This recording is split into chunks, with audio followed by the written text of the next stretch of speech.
Smith and Melvin York. We are launching our new video and video podcast, so you'll be able to see and hear Melvin York on Gardening with Daddy Pete podcast. That's on our webpage. You can go to daddypetes.com. The first page that comes up will be Gardening with Daddy Pete podcast, and it's also going to be added to it a video podcast that you'll be getting weekly. And so you can go to our webpage, scroll down a little bit, and you can say click here for Gardening with Daddy Pete podcast or YouTube videos. So that's kind of a take on our new updated podcast, and we have our celebrity with us, Melvin York. And Melvin, yeah, all right. Go ahead and start off with your following. Now you have quite a few people that do follow your gardening tips, and we're hoping to bring more information to our customers and those that like to hear. So this is Melvin York. Hi, everyone. It's good to be with you today. I'm excited about today. You know, we have done our YouTube videos that we do have on, as Alan stated, you can go to daddypetes.com and you can see a list of those. We also have some podcasts there that you can go back and archive those for different gardening projects. And so our goal here at Daddy Pete is we have a slogan. We put it on. We're actually committed to that, is that we help you grow. So these are the things that we're doing. We do have people that go to our website and wants to ask a question. We encourage you to do that also.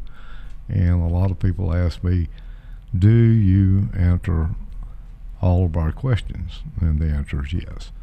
I spend quite a bit of time answering questions, and I love it. I love it. Alan and myself have been together and known each other over 40 years now. We sure have. And worked together. And one thing that I can tell you about him and our company is that we are dedicated to making you a successful gardener. That's right. I'd like to interject here also, Melvin. If they go to the podcast, they can go there and they can follow. And if they hit the follow, click on podcast, go there, follow. And then that means they'll, when you put up a new podcast of gardening tips, it'll go directly to them. They'll be alerted. And also our new updated YouTube channel, we're still working on it. So they'll be able to go there too in the future and to follow there to get the new podcast. That's great.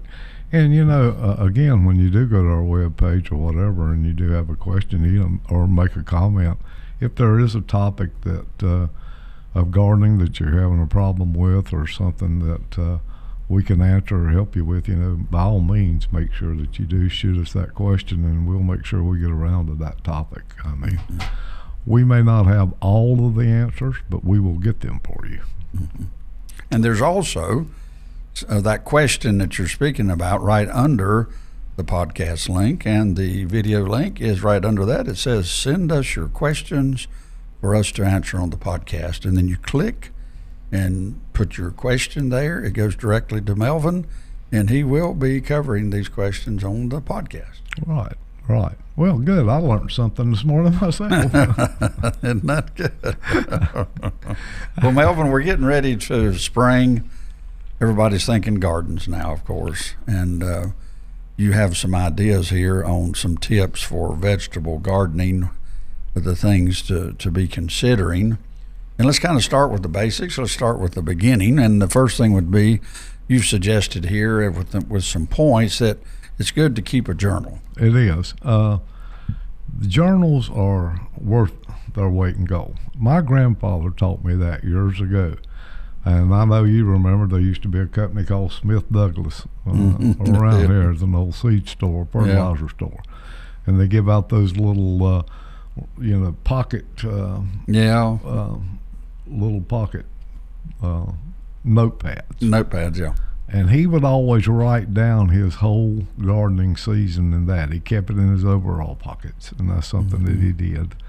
And he could go back and look from the previous year, when he planted, what the temperatures were. My grandmother kept that for him. And also what variety seed he planted, how well it done, was it going to change for the next year. And believe it or not, it made him very successful in his gardening and his planting. Yes, he got to see what worked and what didn't. Exactly. And, you know, gardening is just like a lot of other things in life. It's a lot of trial and error, too, when you go to it. But that's the reason that you do want to make yourself, and we're going to give you some of those tips. So who do you acquaint yourself with? Who can you trust? What do you do? And do you get to use our expertise instead of doing so much trial and error? Right. That's definitely good to know. And I think you've got here also that it's good to write down where you purchase your seed from year to year. Some places are better than others, and a lot of times you have encouraged people to keep their own seed. Right. And we do cover all that. We did some audio podcast about some of that. We're going to get into more extensive stuff with the video podcast where you can actually see some of the techniques of how we do it. And that's some of my goals for this year is when seed saving time comes, we'll actually do a little edit to our video and show the people how easy it is just to save your seed. When do you actually start these seeds, Melvin? It's not maybe time for that, but we're in January here. It depends on your location. That's what we do. And then we've got a decision to make too, and that's some of the points that we got here is, again, depending on location, how many times a year do you grow? How many times do you want to grow? Now, we're one of the lucky ones. We're in the location here in the Piedmont of North Carolina that we can actually do 3 crops. We can do what we call an early spring or a cold weather crop. We can move on into the spring summer crop. Okay, we'll plant again because the cold weather spring crops do not do well in warmer weather or cold weather crop. And then again, after the summer crops been laid by, we can go right back in and plant those same cold weather crops for the fall. Okay. Now, would you also be covering, the companion method for insect control? And in the spring, I guess you'll be covering perhaps some of these topics also. Right. And that's one of the things when we've got these 10 steps out there to be a successful gardener. If you're new or you've been doing it, these are things that you can do that can take care, basically solve problems before they start with insects or because there's some plants that really don't get along well with other plants. Okay, that's good to know. And then there's also some of our annual flowers that works good if we do plant them with our vegetables. My grandmother used to do that all the time, and I didn't know why. Yeah, that's why. And but after years, I thought she was planting the flowers just for her table inside, but she said no. There was different reasoning for that in insect control. Well, there were, and I'll guarantee you marigolds was one of the main things that she planted. That was one of the bigger ones. So we've got something dinging. I don't know what it is. But anyway, these are some of the things. But back to the journal. I'm going to hold this up here, and I don't know if Avery can tell me if we can see it. Okay. This is one journal, and I've actually hold it up. Okay, well, here's one journal, and here's another. That's called a complete garden planner and logbook. Okay. And where would you get that, Melvin? Both of these I bought off of Amazon, and I would recommend that our viewers would get both of them, especially if you're a new gardener this year, because there's different. There's different planning schedules here. One does have a layout of your garden, and that's the next thing we want to talk about on this. Is what do you want to plant? Right. Okay. So what I suggest everybody listening today, and this may be a 2 or 3 part. I'm sure. Yeah. Session that to cover everything that we're doing is to get yourself a notepad for right now, and we're going to start something. First thing to do is, what do you want to plant? What does your family eat? What is it that you really want to grow? Now, most people, I can give you the big ones. Most people want to grow cucumbers. They want to grow zucchini or squash. People always want to grow tomatoes. And tomatoes is a finicky thing, especially for, again, location. Peppers. These are things that people want to grow, okay? And the other vegetables come in and a little bit lower on the pole, but those are the biggies. Tomatoes, peppers, your cucumbers, your zucchini, and your squash. And these are pretty much go-to. Now, we talked about cold weather crops, and which would be your lettuce, your radishes, your greens. These are crops that need to be planted early in the spring, late in the fall. These crops here does not do well. Spinach, for example, does not do well in hot weather. So these are the things that we're going to be looking at. But this is why you need to make your list, and then we'll see. The next thing is, with that, I would encourage everyone to look at different seeds, different plants, because there's 2 or 3 different ways that you can actually plant. Some people, we plant from seed. We can plant directly into the ground, the raised bed or the pot. Some we have to start inside and make our transplants. So you need to decide, am I going to go seeds? Am I going to go transplants? This is a decision you want to make. Sometimes you can buy your transplants easier than you can grow them. And we'll get into why that during this segment too. These segments. All right, you also, you mentioned earlier that is your zone, that there's different planting zones, and I'm assuming this is like if you're in North Carolina, as you go to colder climate, or if you go south to warmer climates, you have different zones. And where do you find these zones? How do we find out what zone I'm in? Okay, actually North Carolina we're split up into 3 zones since we're such a long state, and we go from the mountains to the coastal regions. We're in the Piedmont. You need to go on the website and look up under the USDA's page, and you're looking for the hardiness planting zone map. Okay, gotcha. Now, they've got it made pretty easy on there. If you'll just type in your zip code, it'll come up and it'll tell you what zones. And you think, well, why do I need to know the zone? Because if you look, and we're going to talk about this some more too, say you're going in to buy seeds, okay? If you look on the back of that seed packet, it will tell you what zone that these seeds are good for, and it may be, say, from a 4A to a 7B zone, okay? So if you fall within these zones, you know that this crop will work in your area, okay? Now, if it falls outside or below that zone, then stay away from it. It's not going to be successful. No. And another thing that you need to make yourself aware of in your area is your extension service, your county extension. Now, you can either do that on the county level or the state level. And the state level, usually that's through your agricultural colleges in each state. You can go under that, and you can get a world of knowledge off of their page. You can look up just about anything you want. Okay. Gotcha. But now, kind of need to back up just a hair when you're making that list of your vegetables or herbs or berry bushes that you want to plant. You also need to look at the variety of whatever and how much space that it takes to grow that plant. Yeah. Now, you need to look around in your yard, whatever, or do you plan on actually planting into the ground, or what we call row gardening, or are you going to make just a borderless bed, a small area? Are you going to go to the raised bed? Is that what you want to build? And we've got some good tips for that on how wide to build your beds, how long to build them, make them user friendly.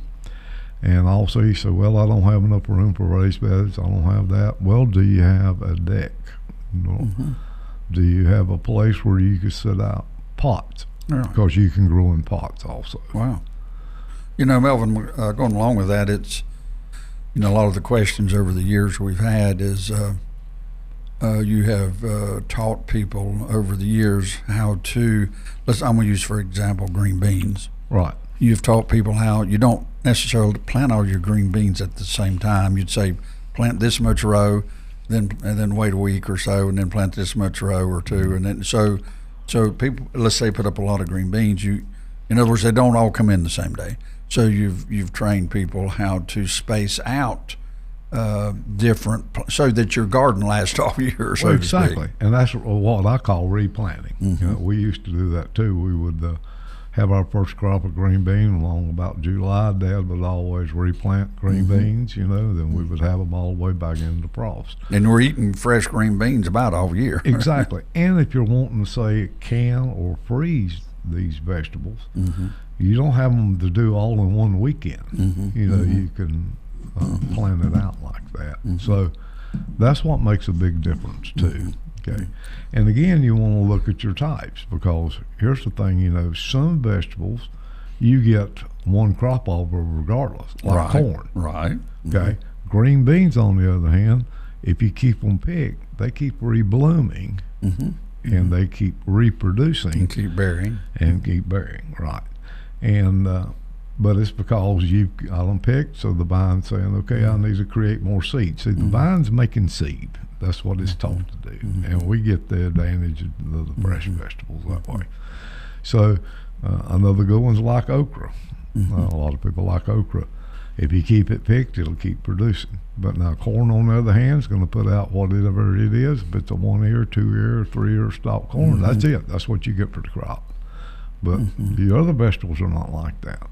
The more that you keep them picked, the more they'll kind of reproduce. What's the difference, Melvin, as we get into, this is point number 9, actually, as we've got just another point or two here in this beginning segment.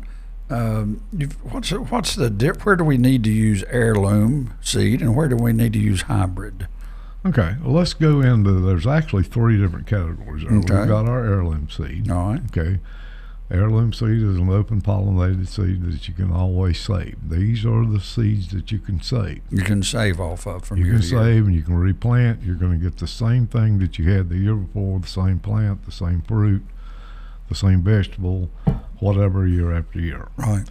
Well, the hybrid has been 2 or 3 different heirlooms that's been crossed and bred into, and saving that seed's not going to do you any good, because you may get the stronger of whatever variety was crossed the next year. You may get something totally different, but it's always a wait and see, Yeah. and you may get the deformed vegetable. You might get something worse. That's right. So you don't want to save a hybrid seed. Hybrids are best their first cross. Right. They call it. You cross it one time, that next crop, you get, Well, you don't know what you're going to get. It's a roll of the dice. Yeah, the second one. Right. Yeah. On your second crop. And those are the ones where maybe if you do like that variety, it's the heirloom seeds that's been crossed, but if you do like it, and again, let me see if Avery can do this. And this is one of the things we want to talk about too. Let me get to making racket here. But you need to go ahead and order you some seed catalogs. Oh, okay. Okay? Uh-huh. Okay, now this one's Burpee. Burpee does have some hybrids. They do have heirloom seed. That's a good one. Johnny Select Seed. They're the ones that keeps a lot of your organic seed. And that is a company that's owned by its employees. Oh, okay. It's a good company. You got True Love Seed Company. You got Gurney's. It's just on and on and on. So get on the internet, look. They love for you to order the catalogs, and they give you a lot of information. I know that y'all can't see it right now, but they give the varieties in here. And one thing they do is they give you that information that's on a lot of the seed packets that's too. Good. Okay? Yeah. So not only are you getting a good way or a good avenue to buy seed, you can order them early. That's a good thing about them.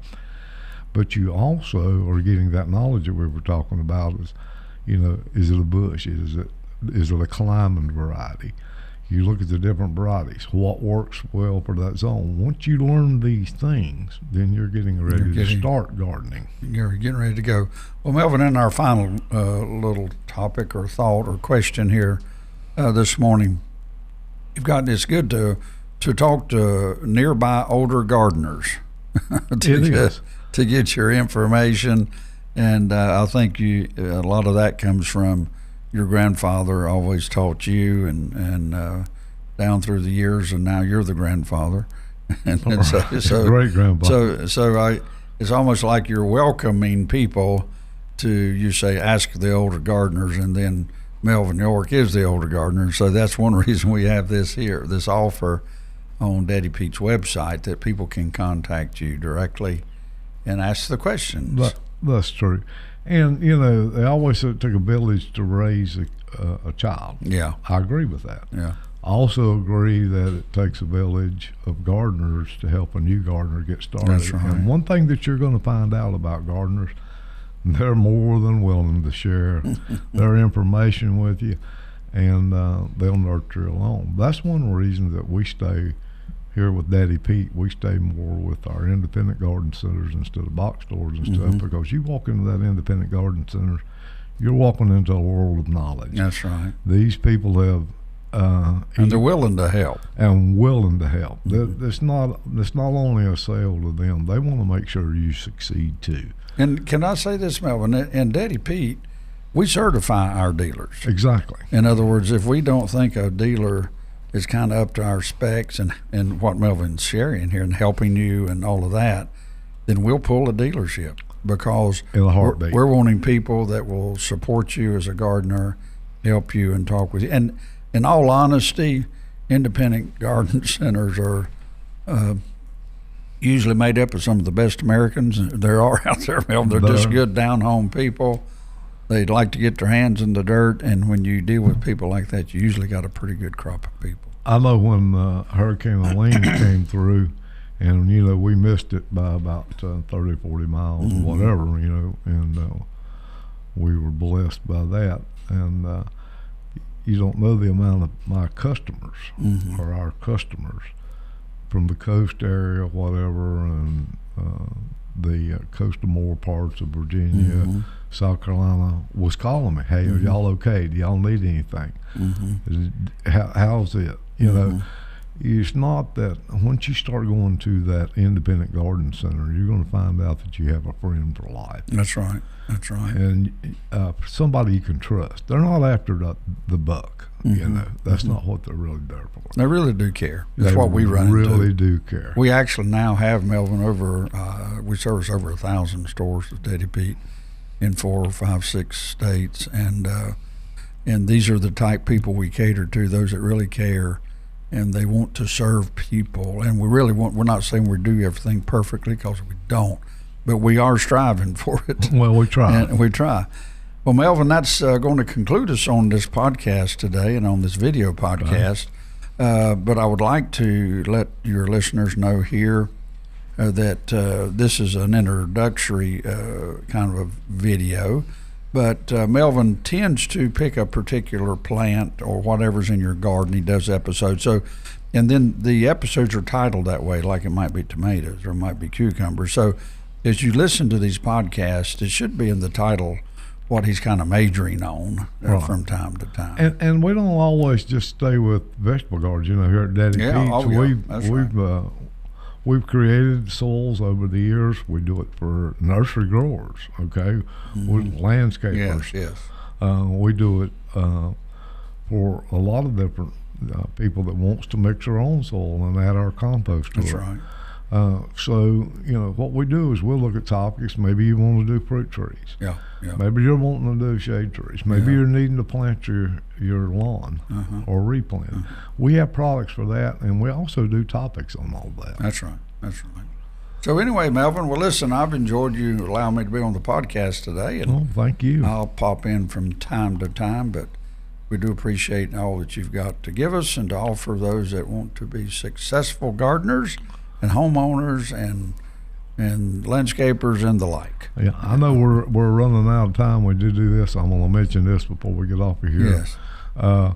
We will be at the Green and Growing Show in Greensboro. It's at the Greensboro Coliseum, Greensboro, North Carolina, next week.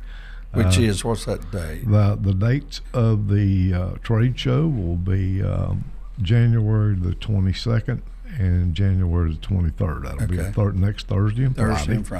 And we're in booth 907. 907. You can come by and see us there. Come on in, and again, you'll have a chance to pick up some great information if you're planning on starting a garden or landscaping or whatever. It's the time to do it. Come on back to the booth, talk to me. I do have time for you, so come on back. And that is the Green and Growing Show, and it's at where? It's in Greensboro, North Carolina, at the Greensboro Coliseum. Greensboro Coliseum. Mm-hmm. Well, thank you so much, Melvin, and for this segment, and we'll see you again next time. There you go. We'll be here. Thank you. Bye.